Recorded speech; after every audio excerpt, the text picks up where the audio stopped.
Welcome to Twilight Comics The Rant. I'm Drew Rose, and to my left is Chris LeBon. And to my right we have Mike B.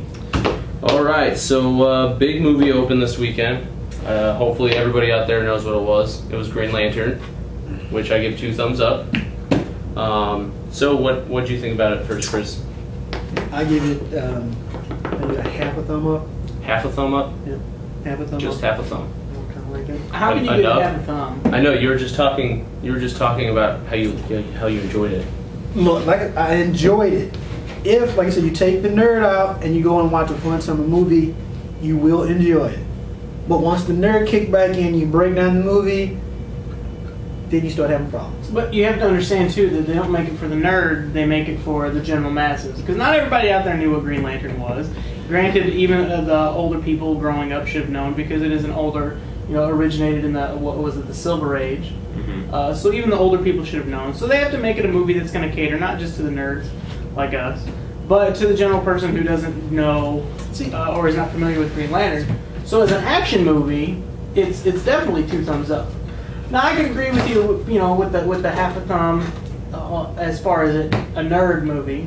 See, you want to make it half a thumb? Jeff Johns was like executive producer. He wrote Green Lantern. He should have been like, "Hey, this is crap. What are you guys doing? Kind of off. Let's straighten this out a little bit before even production even came into play." This movie was doomed from the start anyways because all the negative press coming out of RottenTomato.com.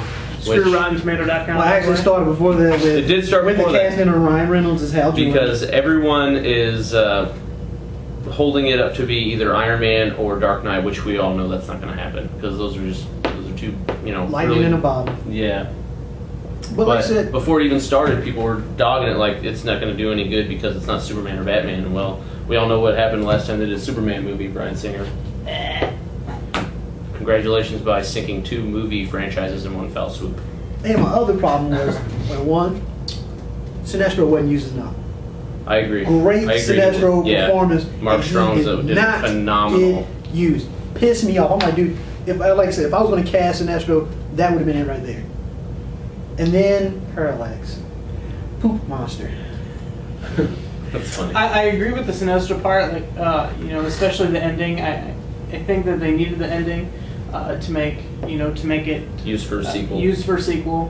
But they didn't give any story as to just, oh, hey, look at me, I'm going to put this yellow ring on, and poof, I'm yellow, and then the end. But like I said, the second story could be even before the ring happens, because like I said, you had to set up the fact that Hal and Sinestro becomes friends. Because they even introduced that Sinestro kind of didn't like Hal based on the fact that he's human. You're taking my friend, my close personal friend's spot. He died, and that's his ring, and you have it on. He said, I'm not happy with it. So in the second one, like in the comics, they do develop a friendship and like a mutual respect that they could have developed into the second one, and then show Sinestro conversion not to evil, but to this more radical way of thinking, well, which causes. The other thing they could have done is, or maybe this is the way they intended it to be, is by him putting in the yellow ring, you see the eventuality of where the series may end up. So, like, him putting the ring on could have sequeled into the third, to Green Lantern number 3. And then what the next sequel is going to be is exactly what you're talking about, him and Hal Jordan becoming friends, another event happening in the universe of the Green Lantern Corps, they get together, and then it's that movie is going to lead to him.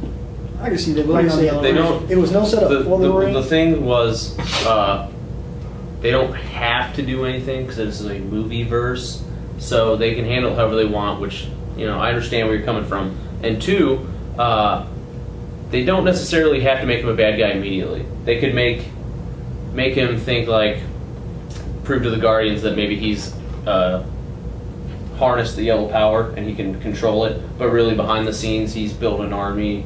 He's shown the Guardians what they're doing wrong, how to actually control the universe, and And the third point was a lot of people I talked to thought that with Sinestro talking to the Guardians that they had talked about harnessing the yellow power, that it was okay that he at least mentioned it and then put the ring on, so there was some correlation there, which is a little flimsy because there's not a whole lot of story. Right. But I'm just saying, to make a good villain, don't make him a villain.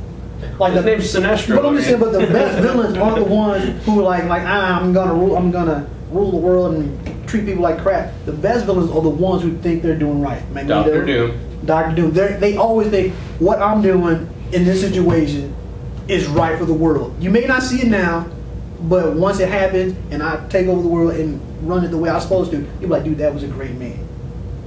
And that's the way they should play Sinestro. And right now, I think it's almost like a cop-out because he put the ring on, and then I don't know if it's corrupting him. Yeah. So you're like, oh, that's a cop. Take it off. Oh, Although, by the way, it did get standing ovation in the theater we were in. Well, even I had a I mean, that was gonna nerdgasm happen. Yeah, of course. when I was like, oh, he put it on. But then I thought about it. I was As long like, as we've all been waiting for the Green Lantern movie, Okay. it had been rumored, and then we all thought it was doomed once. Ryan Reynolds was announced. Even I thought, I've been waiting for this movie. I thought I'm just going to go see it because it's Green Lantern, and I've been waiting for years for this. Better than Jack Black being the Green Lantern. That is true. yeah, we could have had worse. It could have been another Catwoman. Oh god. Whew.